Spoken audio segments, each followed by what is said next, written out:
Hello, pod people, and welcome back to the podcast. Welcome back to the Real Podcaster of Alistry.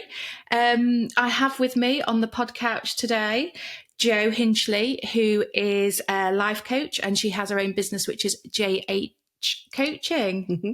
Thank you for joining me on the pod. Thank you for having me. You're welcome. I feel like we can relax now. Yeah. It's been a bit like of a rush. My fault. I've been relaxed. Yeah, Jane's been fine. But it's been a bit of a rush, but we're here and we are so looking forward to this session. So thank you so much for coming in. So should we just get straight into it? You ready? Okay, so I know a little bit about who Jo Hinchley is, but only a little bit. So for the rest of the viewers and everyone listening in, tell us a little bit about who is Jo Hinchley. I was saying to Lindsay that I think this is really hard question to answer because I'm like, I don't know. Who am I? I'm Jo. I got my own business doing coaching, and I lived in Derby for about the last 20 years. So I'm over here. I've got 4 kids, they're all school age in various parts, and that's it. That's my little life. Really. And not just 4 kids. Oh no, I am like the urban myth you may have heard of me. Come on. I've got 2 sets of twins. So I do meet people who go, oh, I think I've heard of you. Really? Yeah, I do, yeah. And 2 like that. sets of twins. Yeah, it's a little party trick that my ovaries do. So. Who knew? That is incredible. So, but they're really cool kids. It's a really cool experience, but I don't know any different. So is it 2 sets of twins? How does that? Is it same sex? A boy, girl, and then 2 boys. Boy, girl, and 2 boys. Yeah. Oh wow. So it's been it's an interesting experience. I think it's something that I'll never really truly understand. Because they don't know how not to be twins, and I don't know how to be a twin. Yeah. So there's like a gap in the conversation there sometimes with things that they know about each other and do, and me and my husband are like, what? Yeah. So, but they genuinely thought that children just came in 2s. Yeah, so. It's normal. It's their normal though, isn't it? Yeah, it is. Yeah, they're like, that's really cute. And I think like the twin thing, because it isn't massively common, is it? Like I don't. I mean, I know one other person that's got twins. And I was talking to her, I work with her, and she was saying that it's when you meet someone else that has got twins or triplets, multiple babies, there's like this sort of weird sort of unspoken bond that you almost understand each other. Yeah, I guess you know what the other one has been there, because I think that there's lots of commonalities with having twins. Is in the logistics is a massive problem. So carting 2 babies round is more challenging, and when one wants you and the other one wants you. So I think we've all been through that. Yeah, you get how it is. We could actually do a whole pod on twins. It could. It's a fascinating thing. It really is. I've got like all these questions in my mind. It is mainly how the hell do you do it? Well, I would say it's the same with lots of things. I think people have children who are more challenging in one way, and that can be worse than 2 easy babies. Yeah. There's always all of that. Yeah. Support levels, all of those kind of things. But also there is just it's really bad form to give one back and go, can't quite cope this week. So you're kind of in it for the mind. Yeah, you're in it then. So you just know. But it was a bit of a shock both times, I think, to find out. The second time the first time was complete shock, in that we weren't expecting it. And the second time, my husband was convinced, and I was like, no. Surely it wouldn't happen again. Exactly. But I think the odds are quite high, actually. Oh, really? But I think she tried to make us feel better. I don't know whether this is a thing or not. So if you're a sonographer, you'll have to let us know. But she then said that she thought there might be triplets, and spent a good 5 minutes checking that out. And I don't know whether that was to make me feel better, because we're having a second set of twins. It's all right. It's only 2. So I don't know whether they've got a technique, because I know I have been told that they're never sure actually how to deliver the news, because they're not sure how people are going to react. Yeah. Challenging pregnancy. How and stuff, unique and individual though. Yeah. It's wonderful. Although I'm sure there's been times where it's been less wonderful. I don't know what the alternative is. Yeah, it's your normal. It is my normal, yeah. So I just always look for 2. Yeah. As long as there's 4 of them, I know. Then I know I'm doing all right. I find that really hard, actually, when you've got a slightly different head count. I'm like, I can't cope. We've got 4. I know what to do. So, so it's fine. So, even though I could talk about that all day, talk to me about JH Coaching, JH Life Coaching. Yeah. So tell us a little bit about Well, your journey to get you to the coaching point. Tell us a bit about that. I think I've always known about coaching before I knew what coaching was. So I've always worked in big operational teams and done operational management. So there is a lot of coaching. There's a lot of sitting with people and helping them to understand what we need to do better with, how they can make their life easier, all of those kind of things. And that's the bit I liked, and that was the bit I enjoyed. And then coaching became a bit more sort of in the early 2000s. There was a name to it, and you could go on a course, and work started promoting it a bit more. And so I was like, oh, that's that thing that I like to do, and that's got a name. And then sort of as I carried on, it became the thing that I ended up doing the least amount of, because you start doing, as you go up the ladder, you start doing more budgets and more presentations and all that kind of stuff. So it just got to a point where I was really unhappy. Right. And your workplace? In my workplace, yeah, in that current position. And it just sort of coincided with starting our family and lots of other change. So I took redundancy, but knew it was something that I didn't want to go back to that sort of work, but I wanted to, that element of it always stuck out as something that I wanted to follow and do more with if I could, but I didn't know what that looked like. And I don't take risks. I'm not a risk taker. I'm very law abiding, worry about what the codes are on the road and all this kind of stuff. And then I'll have what my mum terms a join a cult moment, where I just do something quite random. Oh, wow. And so I was a little bit pregnant, and I just decided I'm going to do this master's. And I just signed up and did it. You see why it was that moment, because it was a bit of a weird thing to do. So then, whilst I was having kids and stuff, I went and did my master's at Derby Uni, doing business coaching, which I was fighting for my life a lot of the way. The course crew were absolutely amazing. They were so clever, so clever. And I was there with like bits of Cheerios stuck to me, still singing Peppa Pig, trying to write an essay on social constructionism. I was like, I don't know how I'm here or why I'm here, but they were super supportive, and it was a really great time, although I found it very difficult. It was a really great time to heal, to understand loads more about yourself, because obviously with coaching and counselling and all those kind of things, the first person you apply that to is yourself, and you start learning a bit more and unpicking it. So that's really sort of how I got to do that. And then at the end of it, I was like, well, I don't know how to apply this. And because by that point I'd had 4 kids, the younger boys came just after I'd finished. And I was like, okay, well, I think the best thing to do is do it for myself. Yes.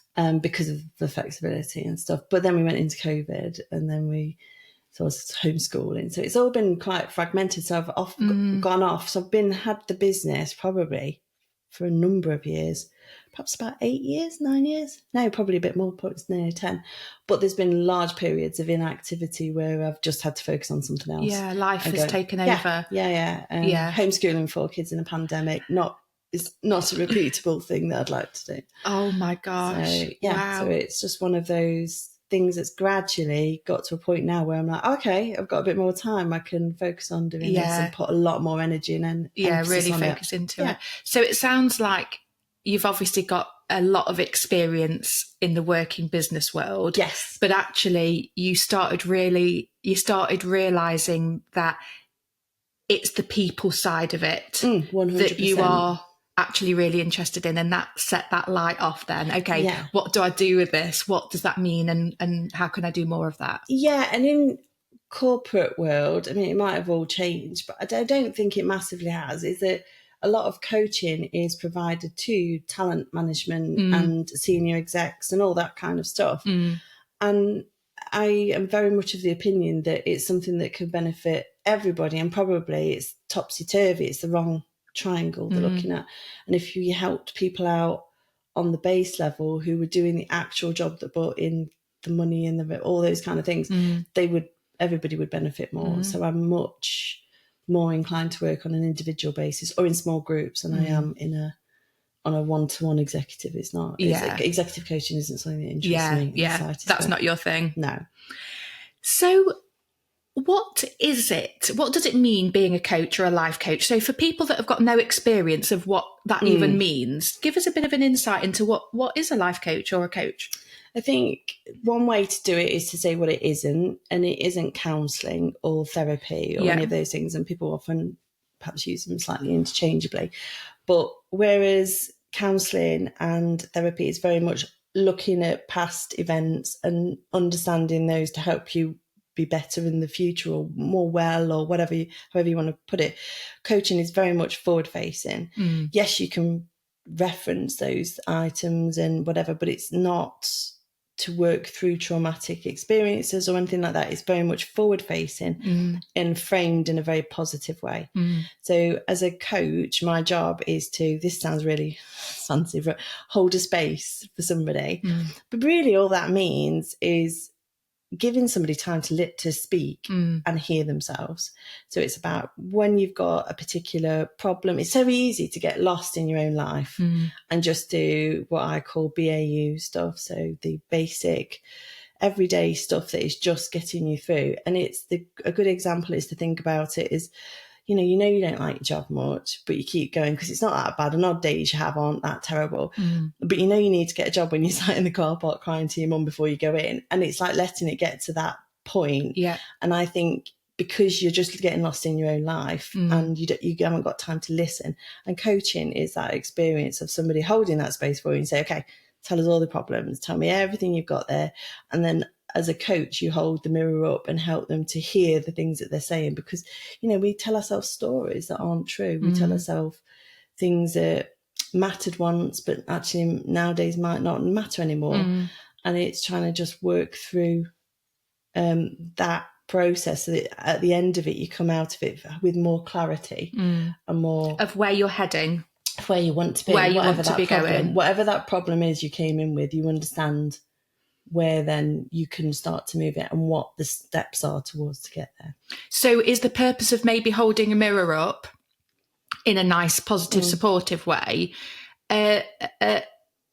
is that to help someone realise what might be holding them back from moving forward? So those messages, those stories that they might have been telling themselves might be talking themselves out of going for different opportunities. 100%. Right. And things like as a personal story is, I wanted to do this other course and I looked at it, but I was like, my kids are too young, it's too much time, too much money, all this kind of stuff. Didn't do it.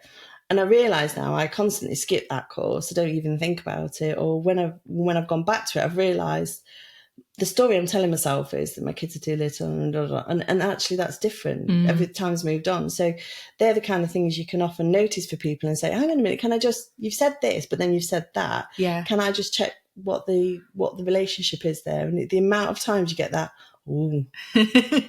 I've just thought something that's like not that right. Light bulb moment. Yeah, penny dropping. It's because we're telling ourselves those same messages that we've always told ourselves. I like to explain it like not a Venn diagram, like those yes/no gates sort of system.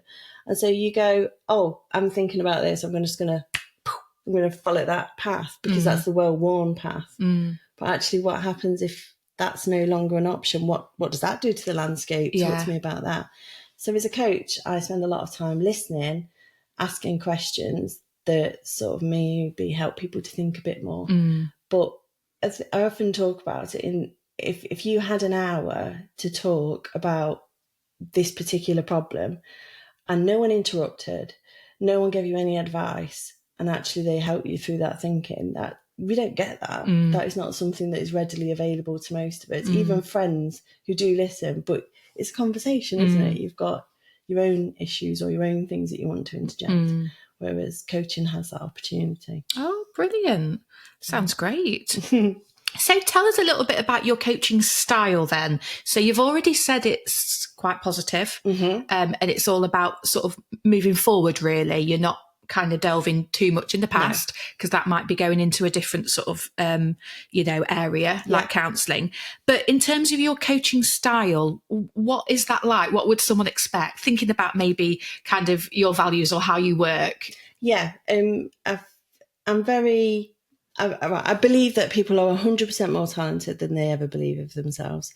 I think we're the own expert in our own lives, and we have all of the answers. We just might not be able to see them because life gets lifing. Yeah.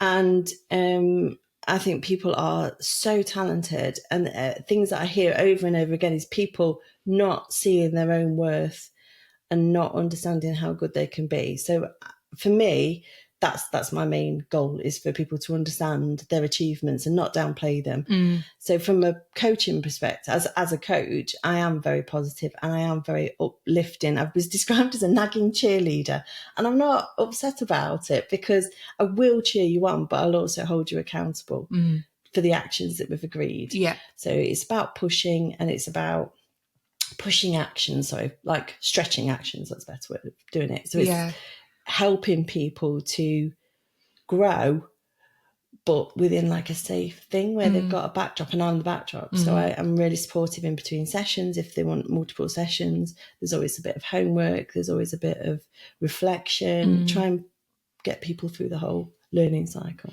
So it's not actually too dissimilar from, everyone's heard of a PT in a gym. Yeah. It's a little bit like that, isn't it? It is. But recognising where someone wants to go and just like cheerleading them, coaching them to get there. I'm really practical as well. So I'm not like my values. I hold values really. I like to be thought of as fair and authentic, and so that's what you're getting. But I'm also practical, so I love a big problem and chunking it down into small steps. And that's where I try and get people, is to not think of, okay, I want my life to be a 10 out of 10 and it's a 4 out of 10 at the moment. So let's not tackle the 10 out of 10. Let's work out how to get to a 5. What are your steps? Because I think I'm really huge focus on small things making big things. And I think it gets lost a lot of the time. You can't see your growth. I don't think we're very good at recognising small wins, though. No, definitely not. Because we're always wanting more. And you can see it. I see it in myself. And I have to sort of like rein it back. So, So you like tackling big problems, which is, so my next sort of question was about if you yourself have like a special interest, anything you love getting your hands on when you're talking about coaching with someone. Is there an area that you really thrive on? Or I am a generalist, I think, at heart. I think I struggle to niche. I think in a lot of areas of my life, I'm like, oh, I like all the little pretty things. Yeah. I don't have a particular background. Like I know somebody who's a career coach and she's brilliant and that's perfect for her background.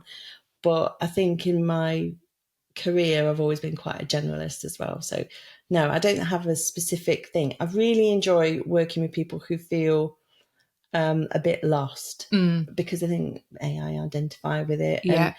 And so people just know that they want to move forward. And I don't know whether you feel it as well, but I think most people feel that desperate feeling of, oh my God, I want to move forward, but I have no clue how to do it. And now I need to go and do this job, or now I need to go and do that thing. And it's lost in that in practical everyday life.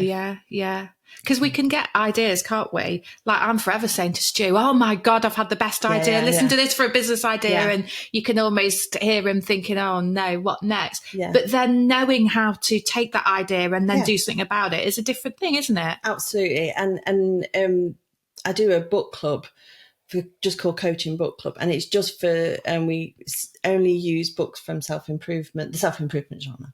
And because I don't know you again, I read books and I'm like, oh, that is an amazing tool, I should be using that all the while. Close the book and off I go, because translating it into real life, I'm like, I don't know what the rules are, how should I be doing that? So my focus in that is actually to read the book, but also to take the tools out of it and say how that could be in your day-to-day life, what that could look like, and how would you do that? So because I think it's really tricky.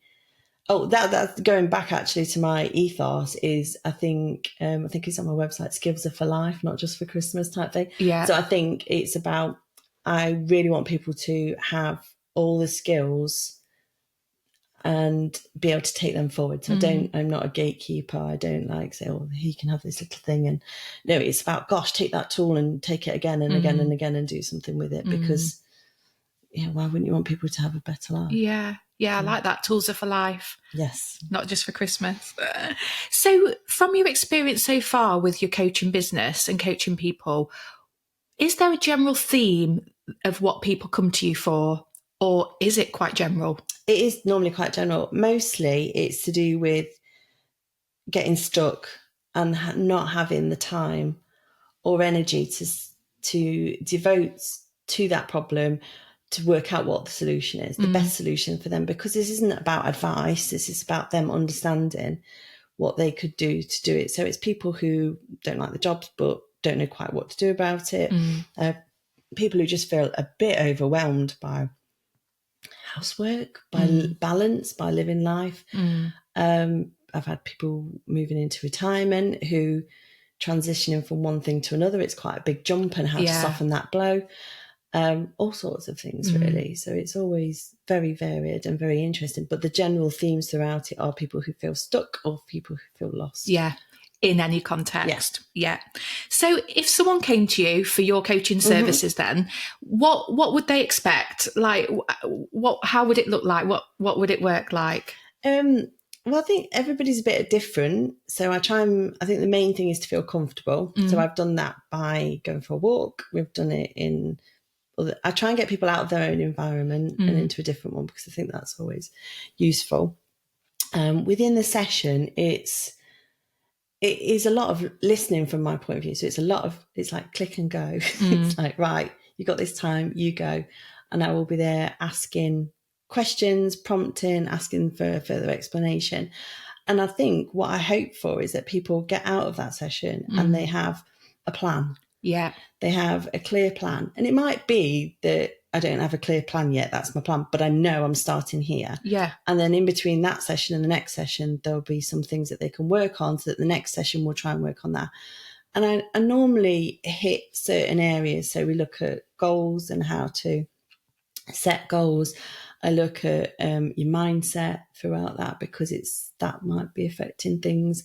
Habits that we can maybe utilise to try and reduce the amount of energy, because change is a lot of energy, isn't it? And so there's bits within that. We'll look at and time, because that's the other thing I always think when people come in to see me, is that they've got this. I use the example of, if you want to, your goal is to go to the gym 3 times a week. The amount of times that you fail to do that because you've not really anticipated what that actually means. So a big thing that I like to do is, if people want to go and do stuff like that, is to talk about the amount of time. Okay, so if you want to go to the gym 3 times, actually, how much time does that take, and how does that affect your current life? So there's some practical stuff in there, there's not, but in the main, I like people to leave with a plan, with some kind of clarity on which the direction that they're heading, and feel comfortable and feel lighter and feel slightly more in control and slightly more like they're not on their own. Yeah. And I suppose because you and me in my other job, we don't want people to fail. No, because no. failing, is that's not what we want, because that feeling of failure is going to keep those feelings or difficulties going. So actually, when you're working on goal setting with people, is it about, coming up with would you sort of ask if those goals are realistic, or if maybe they should be starting with going to the gym once a week and building up? So is it about trying to be quite realistic as well, so that they get those wins? Because no one wants anyone failing, do they? No, and I think that's what I was talking about, the big to little. Yeah. So your big goal can be 3 times a week, but let's start. What takes you one step further forward? Okay, that's once a week. Yeah. And how are we going to manage that? Yeah. What other resources do you need? What other support systems do you need to enable that to happen? What are your obstacles? What are your challenges? What's in your head? Yeah. All of those kind of things. How could you make those obstacles reduced? Because that's what it is. Yeah. And do you find people respond quite well to that? Yeah. Because I think until you break that down, people, of course I can go to the gym 3 times a week. Then they don't. Then they feel like they've failed. Or, we don't view it that way. But I think until you break it down like that, people don't kind of realise. They think they should be. There's lots of shoulds. I don't like that word, should. It's rude. So I think that technique in itself is probably quite unlocking for people to think, Oh yeah, actually. Yeah, you only have to do one thing. Yeah, It's like, what one thing can you do? Because that's still changed, isn't it? And I do talk about that on my Instagram thing about what's one thing you can do today to move you forward. And that thing can be tiny. Yeah. It can be absolutely minute, especially if you're in that paralysis place, which is, and people can last in that sort of, I mean, I can last in it for ages. We either kind of overwork or avoid, don't we, to cope with stressful situations. And then that startled deer, I don't want to touch that. That thing that you keep moving off your desk or that in your house you don't want to look at. But it's amazing how much you can get done if you just pick one tiny bit of it. And suddenly that unlocks it and you're like there, you know, knees deep in your wardrobe, sorting it all out. You know, like, but you just went to do your sock drawer. Yeah. It's that sort of mentality of starting to do something. Yeah. And then actually it doesn't feel as bad as you thought it was. And it was a bit easy, so you get buoyed up. I think the flip side to, no, I don't want people to fail, but you've got to learn how to fail in a healthy way. Okay. So learning, because if you don't try and fail, you'll never move forward. So you don't go to the gym because you think, well, look silly, I won't know what I'm doing. So I don't want to fail, so I'd rather not go. But you are failing, you're already failing, it's just where you're failing. That's what you've got to pick at. And so it's helping people to not feel the shame and starting to think, okay, no, it wasn't a fail. This is part and parcel of learning. And what have I learned from it? And that's what I meant earlier on about the circle of learning. So you do the thing, it doesn't go the way you think of it, you think it should do, you just stop doing it. Well, no, we think now, why didn't it go as well? What could I have done up here to reduce the obstacles? So if you don't, and I'm talking about the gym a lot, but you know, I don't even like the flipping gym. Can we talk about going to Birds instead for a cream cake? There you go. Love Birds. That's an East Midlands thing. Birds is a separate thing. You know, no one else understands. We are unique. If you've got a packet of Birds covers, you're having a party. I know. It's like no one gets it. I love Birds. Me too. So, but it is that, like, how could you reduce the friction? Yeah. How could you reduce the obstacles? So maybe that for going to the gym, maybe that is this is what I'm talking about habits. So get your trainers out, get all your kit done the night before, because if you can't be bothered to get out of bed because you know you've got to find it all in the dark, then that's an obstacle. And so you go down to quite low levels, but what you find is you do that and you do that again and you do it again, and then all of a sudden you do go in 3 times a week because you've done the first bit. You're in a routine. Yeah, and you've got a habit. That sounds good. So I think we might have answered this question, but I was wondering, for people that are sort of thinking about this, are your sessions, are they ever just a one-off session, or are they more longer term? I think it totally depends. Some people have one session and go away, and they go away with a plan. And it depends, I guess, what the size of the thing that they've come with. Yeah. But I've definitely had people come just for one session and then go away with a plan, with some support material, with any other tools that I think might be useful for them in the future. I like to signpost a few things that people might want to go and listen to, or authors. And then they go off and do whatever it is they want to do with that. But I also have had people where it's a monthly thing and it's a bigger project and there's more steps to it and things like that. Yeah, so you need more time. Yeah. And some people work really well with a bit of accountability as well, don't they? Yeah. So knowing that there is someone in the background cheering them on, coaching them, and that they are checking in with might work well for some people. Or some people, like you said, if the problem isn't, too large, that one session to unlock a plan might be all you need. Yeah. And so there is that flexibility. And sometimes it's about learning that you're not unique. So you're not the only person who has this problem. And actually, a lot of it could be that it isn't as big a problem as you think. Right. So you're not doing this, and you come in and you say, right, I need coaching because I need to learn how to do that. And one of my first questions might be, well, why? And tell me why you need to know that. Tell me what benefits it's going to have. And it might be that it's like, oh, it's a non-problem actually, because I don't need to do it. It doesn't add to my life. Yeah. I'm going to move on from it and do something different. Yeah. So it can be those kind of things as well. Yeah, brilliant. So you touched on it a minute ago. You also have a newsletter. You run workshops. you run book clubs, you even do vision board sessions and vision board parties. Can you tell us a bit more about all of those things? Yes, absolutely. My newsletter is a weekly one. It's really short, and it's called Small Change because it is just about small change. But it has an activity each week that is something you can go and do that is 10 minutes long, and it's just like, go do it and it'll make a difference in your life. Yeah. And I offer accountability if anybody wants to like say, this is what I'm going to do.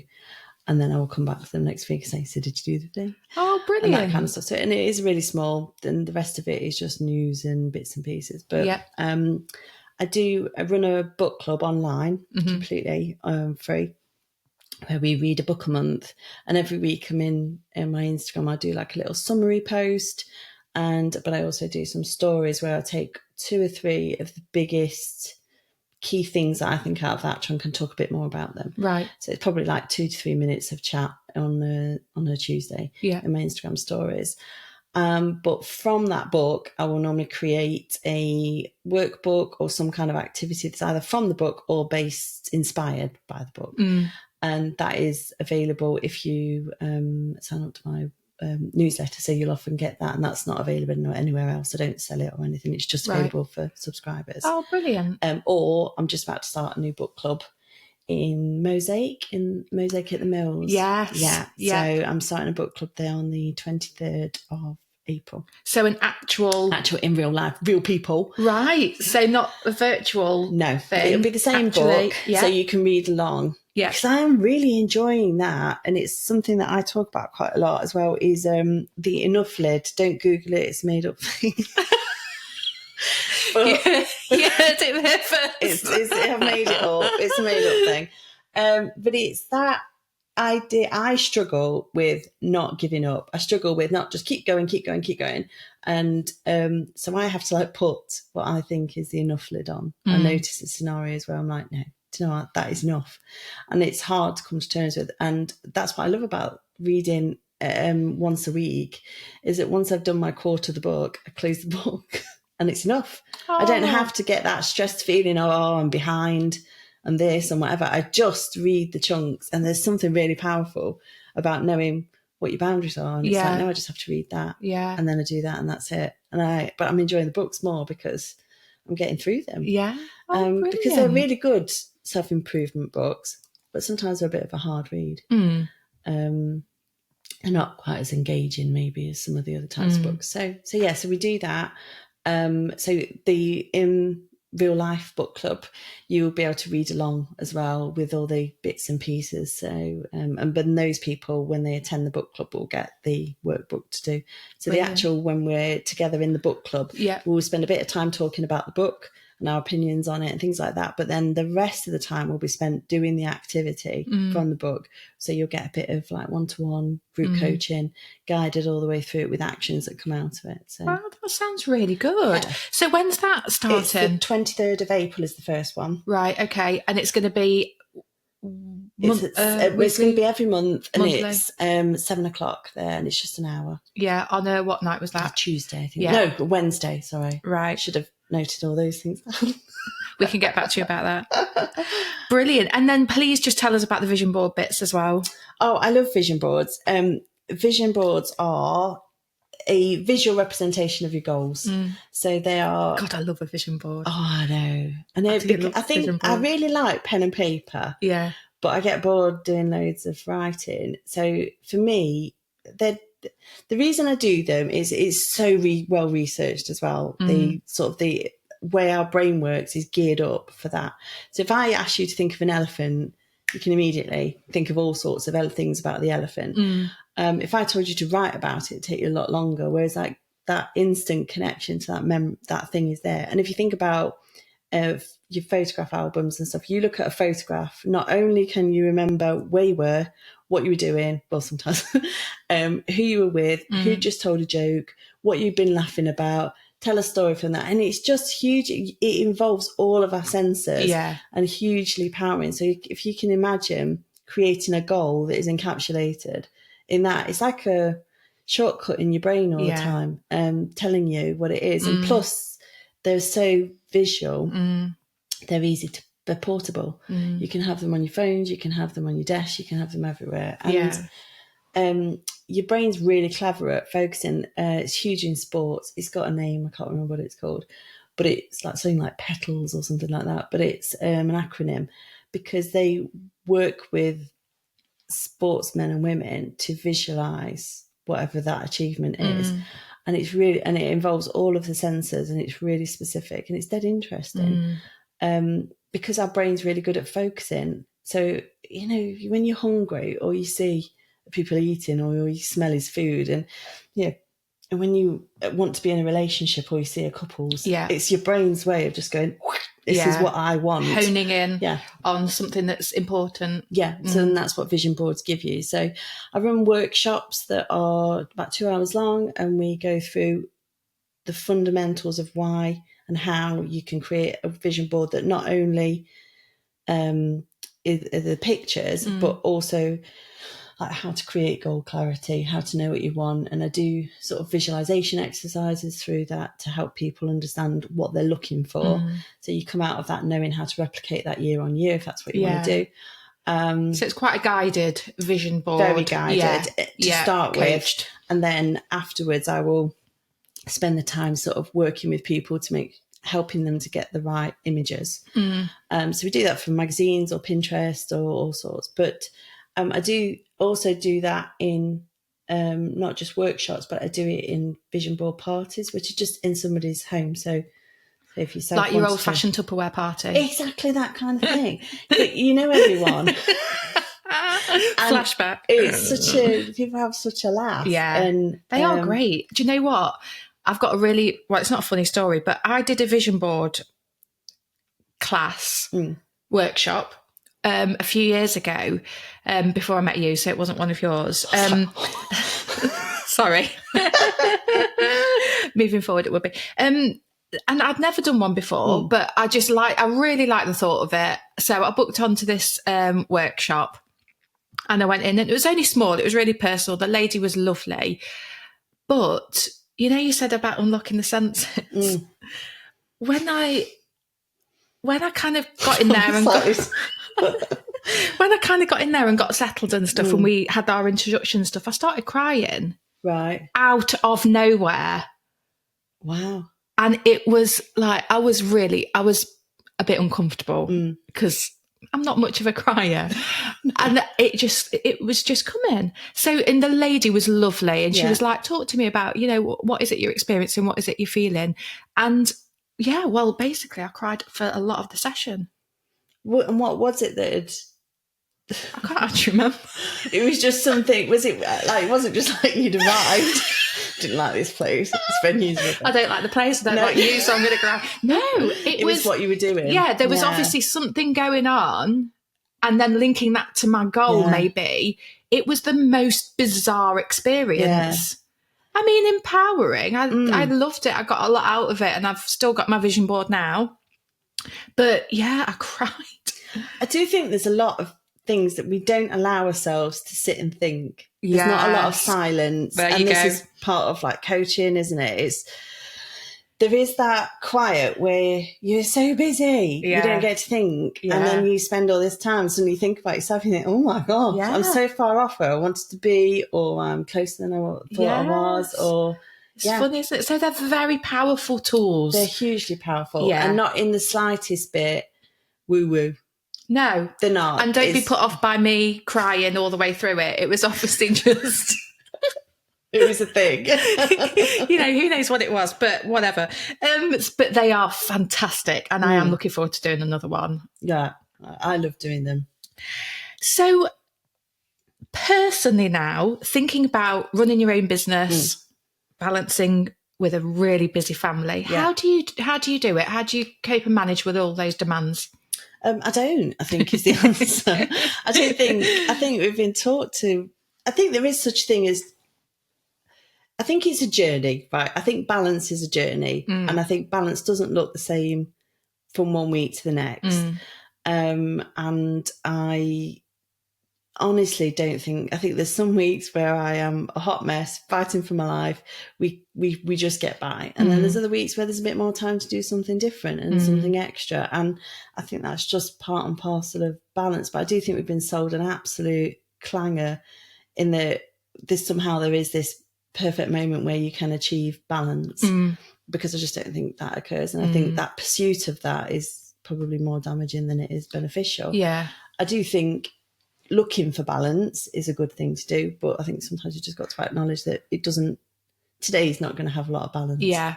Yeah, I think that's a really good point, actually. And I suppose remembering when we talk about balance, that it is like a continuum or like a spectrum. Totally, and like you said, like my balance will look so different to your balance. Yeah, it's really individual. So, yeah. And again, we're not wanting to set ourselves up to fail. So, you know, if we are a hot mess one week and then the next week we're smashing it, then... So in terms of like balance, in terms of like how do you just not... So when I was thinking about how do you cope with the fact that you are running your own business and you are running a busy household, do you have you just found a way of being able to get through that? What I found for me, and it might not work for everybody, but is I work on outcomes. So I try very much to decide these are the outcomes that I need to have for my business this week. These are the outcomes that I need to have for my home, for my family. Right. And like not worry too much about the days they get done or the manner in which they get done or the fact that might be caught in a 20-minute, you know, sitting outside on somebody's drive might be the time when because the host isn't ready and she got the time wrong. Because she's not got balance. Because she's just extremely busy and is fitting all of this in because we're trying to do it, you know. But what I'm saying, that's an opportunity. So sometimes it takes that's what I try and work on. Is looking at the things that I need to tick off and not worrying about how they get done. Yeah. And whether they're sat doing my shop at the side of a swimming pool, you know, it doesn't matter. I'm just filling in the time. As long as it's getting done. I'm waving at my kid going like that. I'm looking. Did you see that, Mum? Yeah. Why is it taking so long to learn to swim? I just threw mine in at the deep end. They didn't have lessons. So thinking about staying motivated, so you touched on it a little bit. So thinking about staying motivated with your business and keep it moving forward and keep it sort of growing and achieving. How do you do that? Is that by those outcomes that you just talked about, or? I think I'm naturally quite competitive with myself, not with others. So that helps because I am always looking for the next thing. And I'm like you in terms of like, oh, I've got this great idea. So I'm that kind of person. But I think it's got its own natural pace because whilst it's really important to me and it's something that I feel really passionate about and want to do because it's part of me that no one else has. I don't have to wear any other hat. I am just doing my job. It comes very much around. It has to move around other things that have priority. So like my family, because they're not going to be this age forever, and all of those kind of things that we all know. You know, so I think that's what keeps me motivated. Although I think being consistent for me is the thing that I focus on rather than being motivated, because you get up and some days you're not motivated. No. But I just do the things that I need to do because that's where you see the progress. So I have a bit of a thing about motivation and not very keen on it because it's almost tied up with this like uber peppy, very excitable. I'm always looking, and well, I'm not always positive. Instagram will tell you otherwise, but I'm not. And there's days, so I don't do it on those days. I find another way. But being consistent, consistency is a huge thing because I find I personally struggle with being consistent. So it's something that I try and work on. Brilliant. And not worry about being motivated. That's good. Consistency. Let's swap motivation for consistency. Just do it. Whether you're motivated or not, just do what needs doing. Do the one gym thing. Do the one thing. Do all of that. And one step forward. Or the birds thing. Or the birds thing, yeah. So tell us what is next for JH Coaching. I feel like I'm moving quite a lot at the moment in terms of I'm moving forward. So maybe a period of a bit of consolidation as to the things that I'm doing. I've got, as part of my vision board activity, I do sell kits. And they have everything you need to make a vision board. Yeah. And I'm in the process of redoing those, which is, I thought it was one of those things I thought, oh, I'll just do that. And actually it's quite a lot of work. So Wow. I'm hopeful by May I will be in a position to relaunch those. And brilliant. so, yeah, that's taken up quite a lot of time at the moment. Yeah. But yeah, it's been an enjoyable process. Bits. I think when you've got your own business, the things that you're good at, the reason you do your business are the things you want to do over and over again. But then there's a huge swathe of stuff where you're like, that's a bit rubbish. I don't wish to do that. Yeah. And I'm not very good at it. So I've had to learn. Marketing's not my thing. So I've had to learn how to do that. Technology. I mean, it nearly got launched the other day, the laptop, because I think that's the hard part of having your own business is there's no IT department. There's nobody there going to do it all for you. And so I think that's, I wouldn't have said when I left my job I would have said I would be more suited for it remaining employed. Yeah. But because I'm not a natural entrepreneur, but I've had to work on those entrepreneurial but you're doing skills. it, girl. Yeah. How many years in? You know, you're doing it. So I think that's, we don't acknowledge that. Yeah, well done you. And then last but not least, how can people get in touch with you to find out more? If they've still got questions after watching this, or if they're thinking, I need a bit of this, how can they get in touch? I've got a website. I'm always on Instagram. Not always, but I am.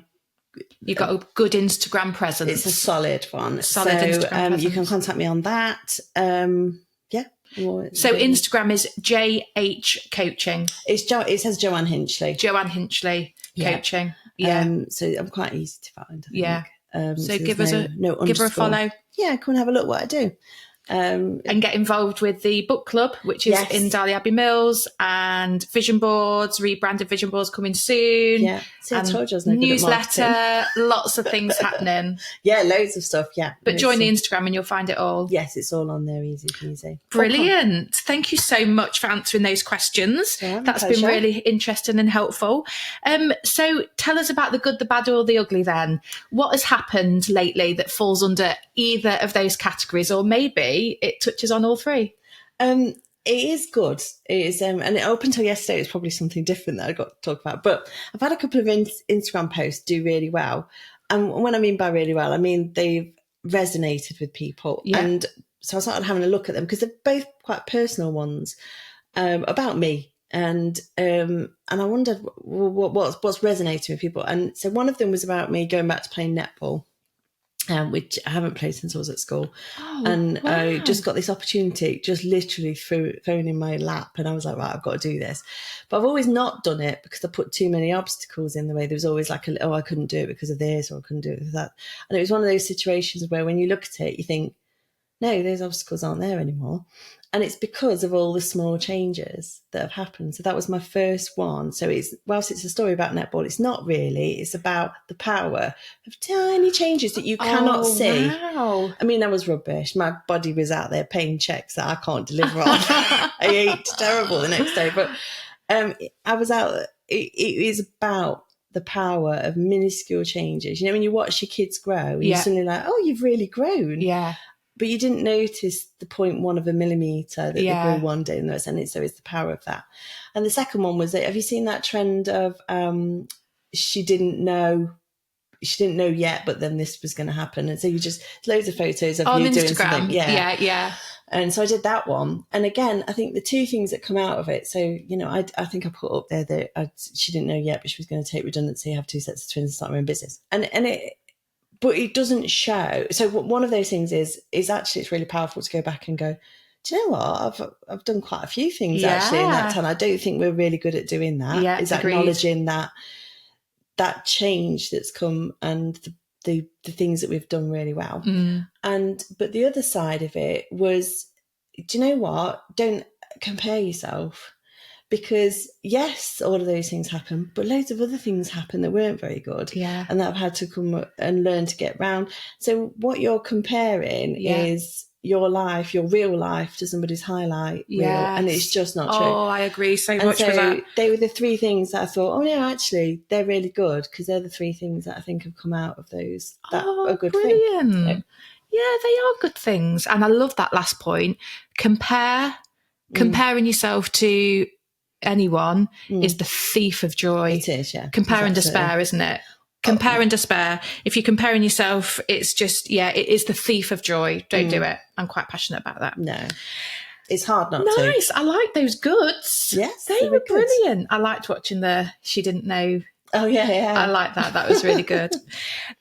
So, Jo, I feel a bit nervous about this one. Life coach, ask me anything. But maybe not anything.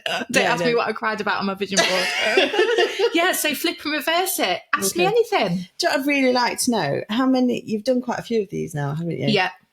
What are the themes that you can see coming out of talking to all these people? Because we're a very diverse bunch of people, women, I think, in the main, and with one thing in common, that we all do something, run some kind of business. So what are the themes that you're seeing that are coming out? I'd be really interested to know. Yeah, that is a really good question. And you're right, it is mainly women in business. Not that was what I started out to do, but it just so happens. Now we have got a few men representing. I've got some that are ready to be released over the next few weeks. So we have had some men on the pod couch. Wow. Which sounds a bit dodgy, but we have. But from speaking to people, the thing that really comes out and shines through, which I suppose is the point of this pod in the first place, is just the passion that people have for their own business. They really believe in what they're doing. They're good at it. They're passionate about it. And they've had the balls to go ahead and grab it and make it happen. And that's what comes through, no matter what business it is, whether it's life coaching, wine bar, whether it's PT, group fitness, whether it's Nutrition Angel. They've got this really good idea that they've been dead passionate about, and they have put it into action. Bro. And I love that. I find that inspiring. Oh, 100%. Yeah, I love that. I love seeing people be able to bring their brilliant ideas to life, have the courage to give it a go and see it thriving and doing well. I think it's amazing. I think it's incredible. Oh, cool. Because there is a lot of bravery involved. And that's what I was talking about the failing. Yeah. There's a lady I follow on Instagram who does a failure challenge, and is flipping it round, and instead of trying to get on a podcast or do whatever, you say to yourself, right, I'm going to fail 10 times to get on a podcast, because one of those times will probably win and you'll probably get it. Yeah. But you're measuring the failure rate. And that is a really cool way of doing it. Oh, wow. Interesting. Yeah. Yeah. So what I get, the thread from everyone I speak to on this couch is their passion in what they do. Right. And I think you've got to have that, haven't you? Oh, yeah. Because otherwise you're not going to be able to bring it to life. But it's the passion, and that is what I love. I love that. Oh. I love hearing about it. I love feeling it. Yeah. I love seeing it. Brilliant. Good question. So all that's left is just our shout out for this week. So this shout out is related to a podcast that went out a couple of weeks ago, or a few weeks ago by the time you watch this, which is Bouquet in Little Eaton. Their doors are now open. So you heard Becky on the couch talking about all the hard work that's going into the change of location. Well, it is all paid off. It's all done. The place is absolutely fantastic. So go and see Bouquet Little Eaton for wine, lots and lots of wine tasting evenings, coffee, lunches, cakes, flowers, the works. They are worth a visit. It is absolutely gorgeous. They've done an amazing job. So get down there, show some support, and see what she's got going on. So thank you so much, Jo. It's been amazing. Appreciate your time. Appreciate you being here with me, and hope you've enjoyed it. Thank you.